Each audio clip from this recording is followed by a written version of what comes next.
Pantauan di salah satu minimarket yang berada di Kelurahan Tabakoji, Kecamatan Lubuk Linggau Timur 2, Kota Lubuk Linggau, tampak di rak-rak dalam toko tidak ada lagi produk susu beruang Bear Brand yang dipajang.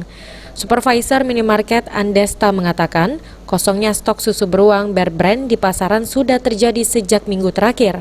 Pihaknya cukup kesulitan mencari produk susu steril tersebut, baik di Lubuk Linggau dan juga wilayah Bengkulu. Padahal untuk penjualan produk tersebut cukup laris manis di pasaran karena banyak diburu. Meningkatnya kasus COVID-19 dan pengaruh PPKM membuat minuman penambah stamina dan imun tubuh tersebut banyak dicari warga. Padahal sebelumnya stok susu beruang normal. Dalam sehari lebih dari 10 warga yang mencari susu beruang.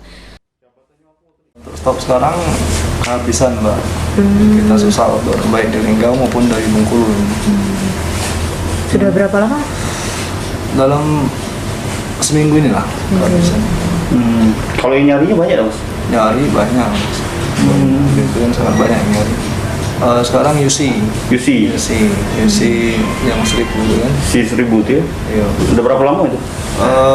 Lama itu, biasa kita megangkan Artaboga kan, tapi dari kemarin kami jarang dapat.